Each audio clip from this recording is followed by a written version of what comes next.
दोस्तों, आज की कहानी है बेटी की सच्चाई पता चलने पर पिता ने उठाया यह कदम।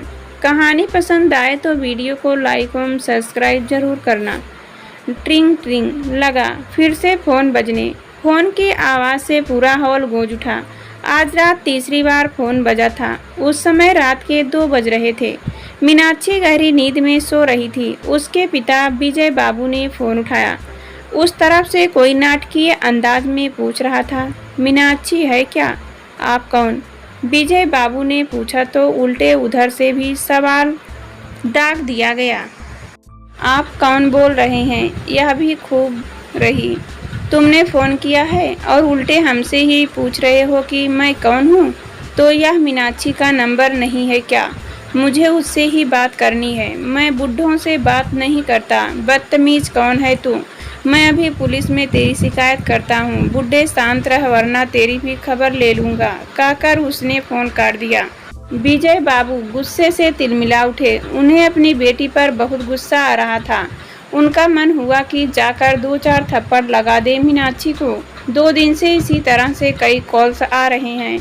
पहले हेलो हेलो के आवाज़ अलावा और कोई आवाज़ नहीं आती थी, और आज इस तरह की अजीब कॉल। विजय बाबू सोच में पड़ गए। मीनाक्षी ने अच्छे नंबरों से 12वीं पास की और एक अच्छे कॉलेज में बीकॉम में दाखिला लिया था। पहले स्कूल जाने वाली मीनाक्षी अब कॉलेज गोइंग गर्ल हो गई थी।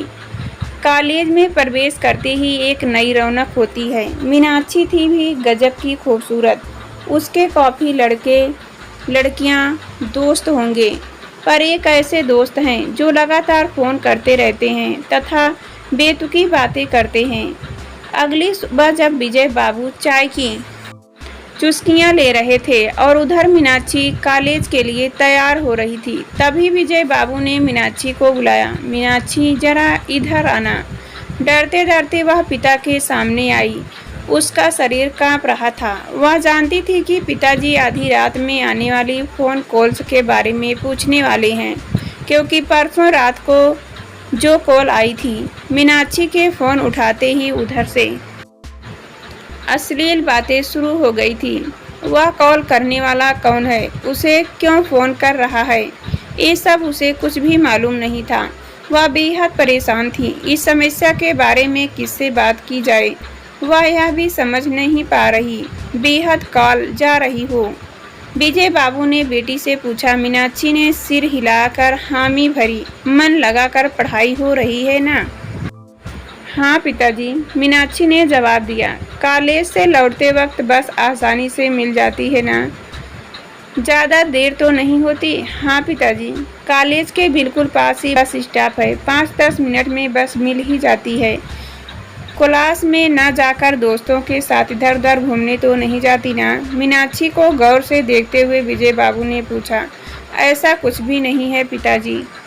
देखो, अगर कोई तुम्हारे साथ गलत व्यवहार करता हो तो मुझे फौरन बताओ। डरो मत। मेरी इज्जत प्रतिष्ठा को जरा भी ठेस नहीं पहुंचनी चाहिए। मैं इसे कभी बर्दाश्त नहीं करूंगा। मीनाक्षी ने ठीक है कहते हुए सिर हिलाया। आंखों में भर आए आंसुओं को रोकते हुए वह वहां से जाने लगी। मीनाक्षी, विजय बाबू ने रोका। मीनाक्षी रुक गई। रात को 3 बार तुम्हारे लिए फ़ोन आया। क्या तुमने किसी को नंबर दिया था? नहीं पिताजी, मैंने अपने क्लासमेट्स को, वे भी जो मेरे खास दोस्त हैं, को ही नंबर दिया है। उन खास दोस्तों में लड़के भी हैं क्या? विजय बाबू ने पूछा। नहीं, कुछ परिचित जरूर हैं, पर दोस्त नहीं। ठीक है, अब तुम कॉलेज जाओ। इसके बाद विजय बाबू ने फ़ोन कॉल्स के बारे में ज़्यादा नहीं सोचा। कोई हमारा लड़का होगा, यह सोचकर निश्चिंत हो गए।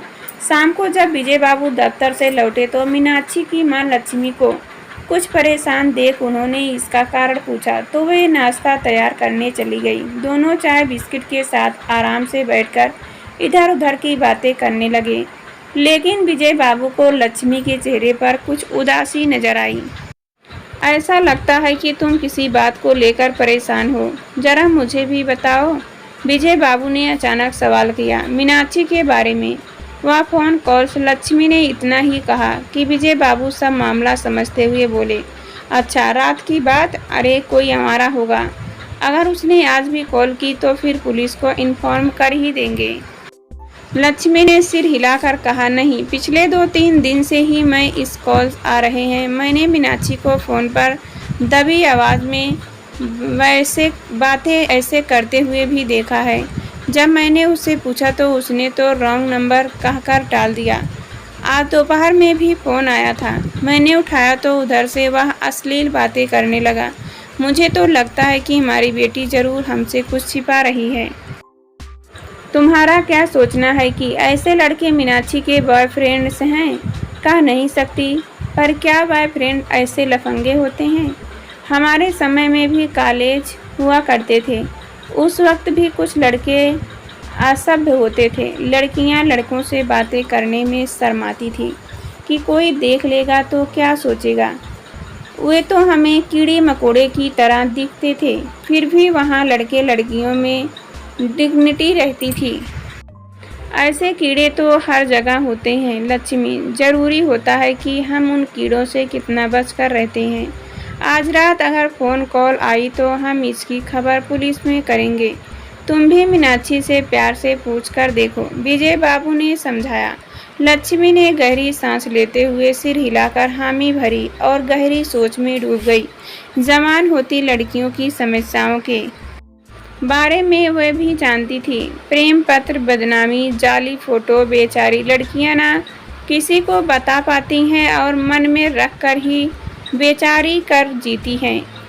कुछ कहने पर लोग उल्टे नहीं पर शक करते हैं। कितनी यातनाएं इन लड़कियों को सहनी पड़ती हैं। पहले ज़माने में लोग लड़कियों को घर से बाहर पढ़ने नहीं भेजते थे, बल्कि घरों में ही कैद रखते थे। लोग सोचते थे कि कहीं उच्चनीय न हो जाए, जिससे समाज में मुंह दिखाने लायक नहीं रहेंगे। इससे उनके व्यक्तित्व पर कितना बुरा असर पड़ता है। लेकिन अब समय के साथ लोगों की मानसिकता बदली है। लोग बेटियों को भी बेटे के समान ही मानते हैं, उन्हें जीने की पूरी आज़ादी दे रहे हैं। इससे इस तरह की कई समस्याएं भी सामने आ रही हैं। लक्ष्मी ने मन ही मन सोचा कि मीनाक्षी को बेकार की बातों से परेशान नहीं करेंगे तथा प्यार से सारी बातें पूछेंगे। उस रात भी फ़ोन कॉल्स आई। फ़ोन एक बार तो विजय बाबू ने उठाया, फिर लक्ष्मी ने उठाया तो कोई जवाब नहीं आया। जब तीसरी बार फ़ोन आया तो उन दोनों ने मीनाक्षी से फ़ोन उठाने को कहा और उसका हौसला बढ़ाया। मीनाक्षी ने डरते डरते फ़ोन उठाया। मीनाक्षी बोली, मैं तुम्हें बिल्कुल नहीं जानती। मैंने तुम्हारा क्या बिगाड़ा है जो मेरे पीछे पड़े हो? मेरा पीछा छोड़ दो। यह कहकर वह फड़फड़ पड़ी। अभी पूछना सही नहीं होगा। यह सोच मीनाक्षी को चुप कराकर सभी सो गए, पर नींद किसी की आंखों में नहीं थी। अगली सुबह दोनों ने मीनाक्षी से पूछा, बेटी यह क्या झमेला है?